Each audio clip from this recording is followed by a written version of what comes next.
सौदागर की कहानी सुनाने लगी हूँ।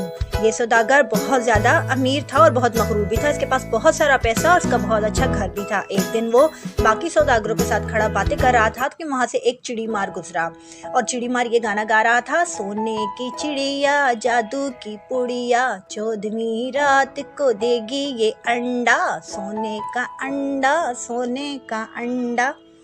तो सौदागर उसके पास पहुंच गया और उसे जाके कहने लगा कि तुम्हारे पास तो कितनी आम सी चिड़िया है, बाकी के पिंजरे तुम्हारे खाली भी हैं, तुम कैसे कह रहे हो कि ये सोने का अंडा देती है।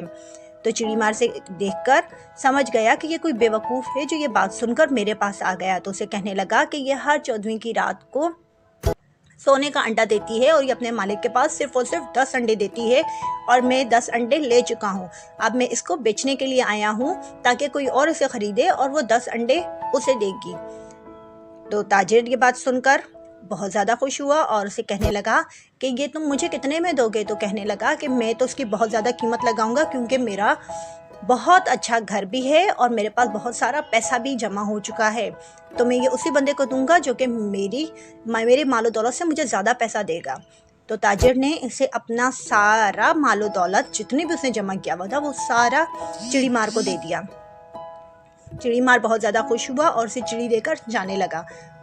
पड़ोसियों ने उसे मना किया कि ये चिड़ीमार झूठ बोल रहा है, इसके कहने में नहीं आना और अपना मालो दौलत इसको ना देना। लेकिन सौदागर ने उनकी एक बात ना सुनी और अपना सारा मालो दौलत चिड़ीमार को देकर दूर एक झोंपड़ी में जाकर रहने लगा और 14वीं की रात का इंतजार करने लगा।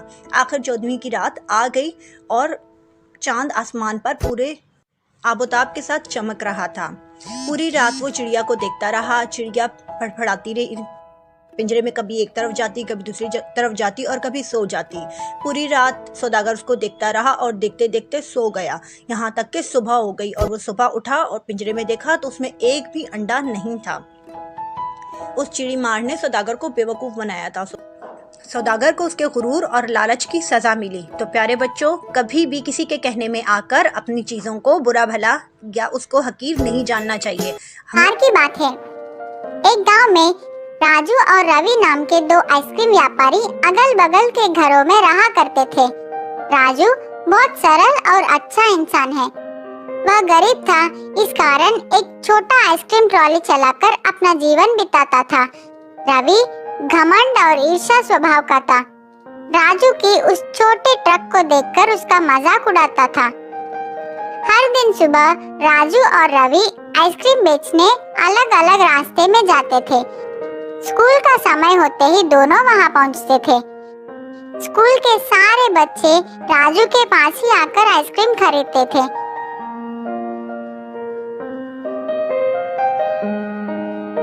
रवि का आइसक्रीम ट्रॉली तो बहुत सुंदर और बड़ी थी, लेकिन कोई भी रवि के पास आकर आइसक्रीम नहीं खरीदता। उतने में एक गरीब लड़का रवि के पास आकर कुछ खाने के लिए मांगता है। रवि उससे चिढ़कर वहां से चले जाने को कहता है। बच्चा बहुत दुखी हो गया। एक बेंच पर बैठकर भूख से रोने लगा। राजू को उस बच्चे की ऐसी हालत देखकर अपनी बचपन याद आई। राजू की बचपन भी ऐसे ही बीती, वो भी एक अनाथ था। राजू बच्चे के पास गया, उसे आइसक्रीम देकर खाने को कहा। पूछा, छोटू तुम्हारा नाम क्या है? तेरे कोई नहीं है क्या? बच्चा उदास होकर कहा, मैं अनाथ हूँ, आप मेरा नाम छोटू ही समझ लीजिए। राजू बोला, बेटा मैं तुम्हारा देखभाल करूँगा, तुम्हारी हर जरूरत को मैं पूरा करूँगा, स्कूल भी भेजूंगा, क्या तुम मेरे साथ चलोगे? छोटू बहुत खुश होकर राजू के साथ चला। इसी बीच में राजू अपने ट्रॉली का बात ही भूल गया। गर्मी की वजह से सारा आइसक्रीम पिघल गई। अब राजू भी कुछ नहीं कर सकता। उदास होकर छोटू को भी अपने साथ लेकर घर चला गया। आज तो छोटू आराम से सो गया, लेकिन राजू सोचता हुआ पूरी रात संकट में बिताई। अगले दिन सुबह रोज की तरह राजू आइसक्रीम बेचने अपनी ट्रॉली को लेकर तैयार हो गया। छोटू से कहा, घर वापस आते समय मैं तुम्हारे लिए जरूरत चीजें लेकर आऊंगा। ऐसे कहकर राजू सोचता हुआ वहां से निकल पड़ा। राजू को रास्ते में एक मुनि नजर आए।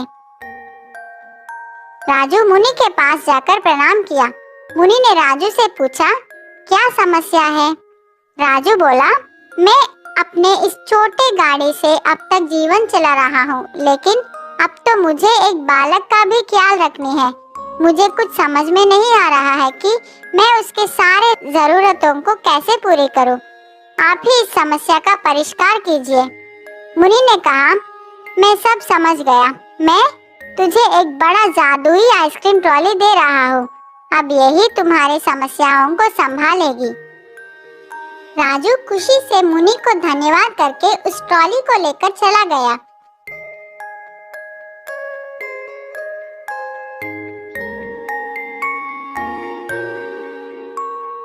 रास्ते में आइसक्रीम बेचता हुआ जा रहा था। इतने में उसको शक लगा कि इतने सारे आइसक्रीम कहाँ से आ रहे हैं? मैं तो इतना नहीं लाया। वह डब्बे को खोल कर देखा तो राजू चौंक गया। उसको समझ आ गया कि ये सब मुनि की महिमा है। रोज की तरह राजू स्कूल के पास आ गया। रवि को राजू की इस नई ट्रॉली को देखकर जलन होने लगा। राजू को इस दिन अच्छा व्यापार हुआ, बहुत पैसे भी मिले।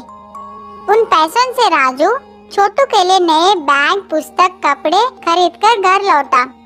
छोटू बहुत खुश हो गया।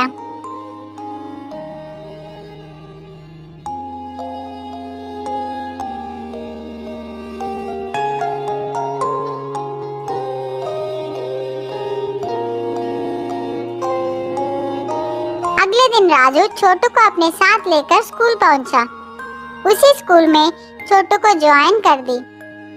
राजू का व्यापार अब अच्छी तरह चल रही थी। कुछ दिनों के बाद राजू का जीवन कुछ ज्यादा ही बदल गया।